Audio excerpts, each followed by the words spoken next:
प्रिय छात्रों, आप सभी का बहुत बहुत स्वागत है। कल आपका नीट और जी सुपर 100 का पेपर हो गया है, कल 7 तारीख को। आशा करते हैं आपका पेपर अच्छा गया होगा। आज तारीख है 8। तो कई छात्रों ने बोला है कि सर पेपर के आंसर की बता दीजिए, जिससे हम मिलान कर सकें कि हमारे कितने आंसर सही हुए हैं। और इसकी आंसर की ऑफिशियल आती नहीं है।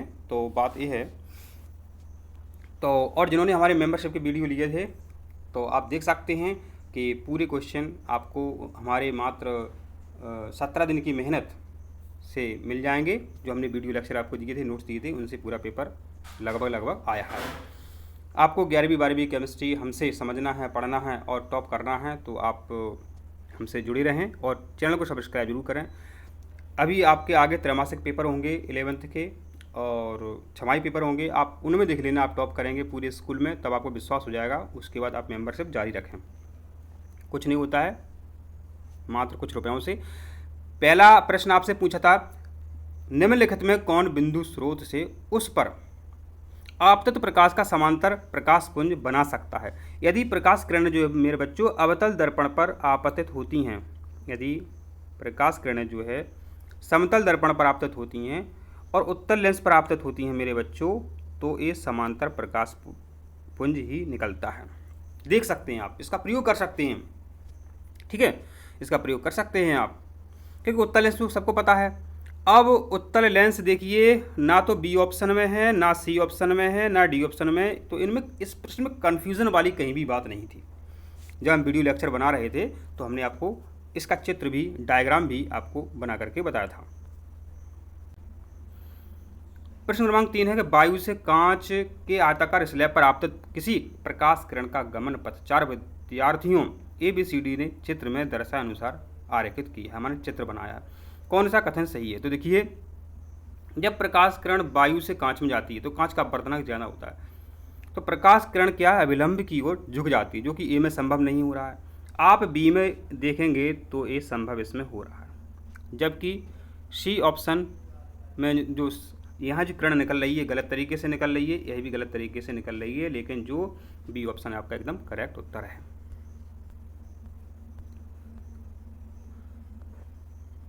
प्रश्न है कि निम्नलिखित में से किसके द्वारा निश्चित रूप से किसी दूरस्थ ऊंचे भवन का पूरी लंबाई का प्रतिबिंब देखा जा सकता है।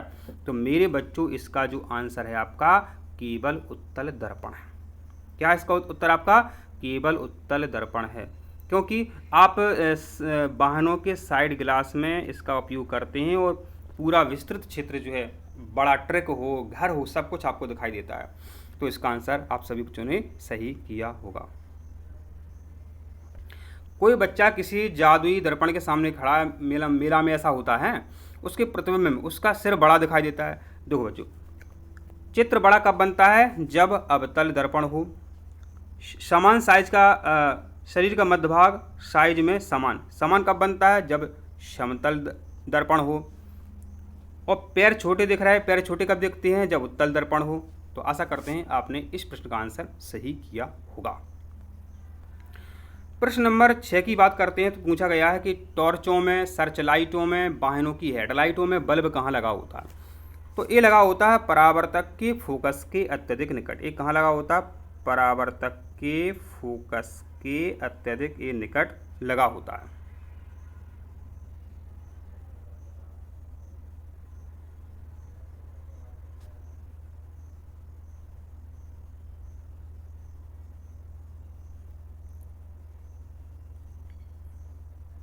तो आपका ये बल्ब कहाँ लगा होता है? परावर्तक के फोकस के अत्यधिक निकट ये आपका बल्ब जो है लगा होता है।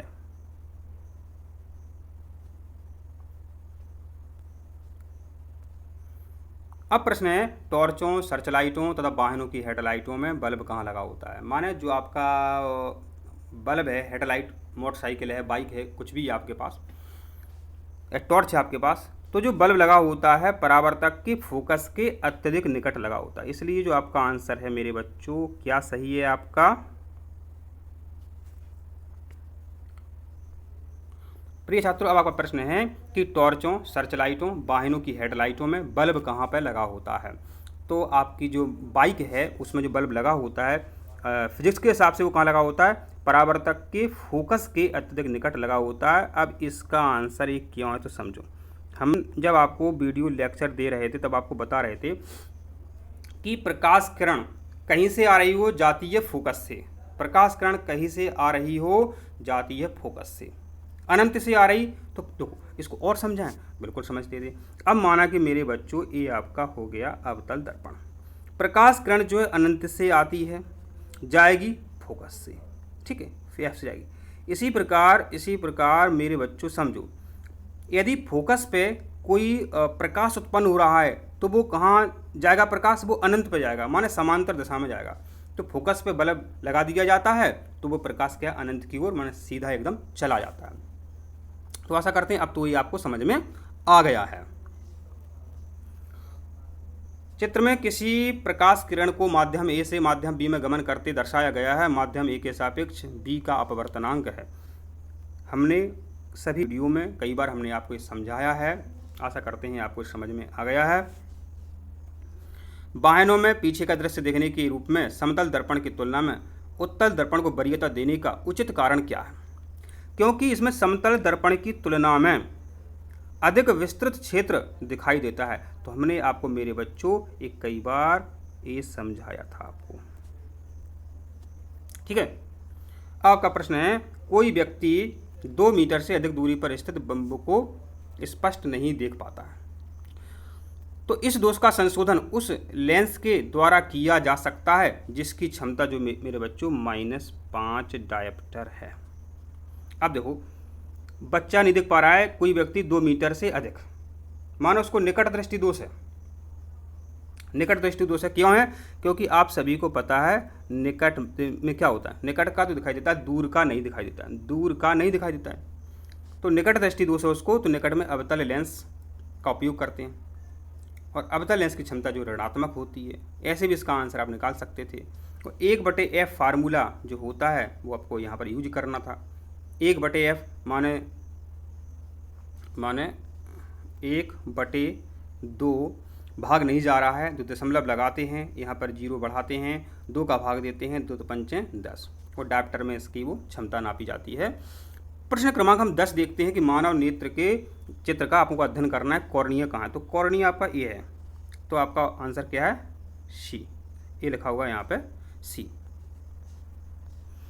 अब 11वें नंबर का प्रश्न है, तारों के टिमटिमाने का क्या कारण है? तो तारों से आने वाला जो प्रकाश है कई प्रकार के घनत्वों से आता है, घनत्व ज़्यादा होता है, मानो उसका अपवर्तनांक ज़्यादा होता है, इसलिए आपका जो आंसर है मेरे बच्चों क्या निकल के सामने आता है? ये आपका 11वें नंबर का जो आंसर निकल के सामने आता है। सूर्योदय तथा सूर्यास्त के समय सूर्य के रक्ताभ लालिमा लिए हुए दिखाई देता है, ऐसा होता है आपका प्रकाश के प्रकीर्णन के कारण। कैसा क्यों होता है? प्रकाश के प्रकीर्णन के कारण ये होता है। कक्षा में सबसे पीछे बेंच पर कोई विद्यार्थी श्यामपट्ट पर लिखे अक्षरों को पढ़ सकता है, ठीक है। माने उसको दूर का दिखाई दे रहा है, दूर का दिखता है, तो दूरदृष्टि दोष हो गया। उसको उल्टा होता है एकदम, ये दूरदृष्टि दोष में दूर का दिखाई देता है, पास का दिखाई नहीं देता है। तो दूर का दिखाई दे रहा है उसको, तो श्यामपट्ट पर अक्षरों को वो पढ़ सकता है, परंतु पाठ्य पुस्तक में लिखे अक्षरों को नहीं पढ़ सकता है। तो दूरदृष्टि दोष में दूर का दिखाई देता है, पास का दिखाई नहीं देता है, माने उसको है दूरदृष्टि दोष, इसलिए विद्यार्थी के निकट का बिंदु उससे हो गया है दूर। ऊंचे भवनों के शीर्ष पर लगे खतरों के सिग्नल लाल कलर के इसलिए होते हैं क्योंकि उनकी तरंगदैर्घ्य बहुत ज़्यादा होती है, इसलिए वे धुएं या कोहरे द्वारा न्यूनतम प्रकीर्णित होते हैं, माने अपने गंतव्य स्थान पर वो पहुंच जाते हैं, बीच में नहीं रुकते हैं, जहां पहुंचना होता है पहुंच जाते हैं। दोपहर के समय सूर्य श्वेत प्रतीत होता है क्योंकि प्रकाश का न्यूनतम प्रकीर्णन होता है, माने सभी प्रकाश जो है आप तक आ जाते हैं और सभी रंग मिलकर के श्वेत प्रकाश बनाते हैं, ये भी तो आपको पता है। अब प्रश्न क्रमांक हम 16 आपको बताते हैं। क्या है 16 में? बहुत सरल प्रश्न आपसे पूछा था, बहुत सरल प्रश्न आपसे पूछा था कि 5 प्रतिरोधक हैं, प्रत्येक का प्रतिरोध 1/5 है। निम्नतम प्रतिरोध, देखो प्रतिरोध बच्चों यदि श्रेणी क्रम में जुड़े हैं, यदि इनको जोड़ोगे तो ज़्यादा मान आएगा, लेकिन श्रेणी क्रम में नहीं जोड़ना था, इनको क्या साथ समांतर में इस तरीके से जोड़ना था, 3, 4 और 5 ऐसे जोड़ना था। प्रत्येक का प्रतिरोध 1/5 है, ठीक है। इसका सूत्र होता है R/N होता है। प्रतिरोध का मान कितना है मेरे बच्चों? प्रतिरोध का मान कितना है? 1/5। R/N में फार्मूला में पर रख रहे हैं, R/N फार्मूला रख रहे हैं। R का मान रख दिया 1/5। N कितनी संख्या में? 5 संख्या में, 5 25, तो 1/25 आपका आंसर यहाँ निकल के सामने आता है। माने आपका उत्तर जो है मेरे बच्चों 1/25 ओम। अब देख लेते हैं प्रश्न क्रमांक 17 आपसे क्या पूछ रहा है।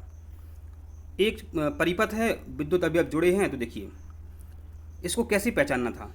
वोल्ट मीटर जो है मेरे बच्चों हमेशा समांतर क्रम में लगाते हैं, ये करेक्ट हो गया। अमीटर श्रेणी क्रम में लगाते हैं, यह भी करेक्ट हो गया है। तो माने आपका बी उत्तर जो एकदम करेक्ट उत्तर आपका है।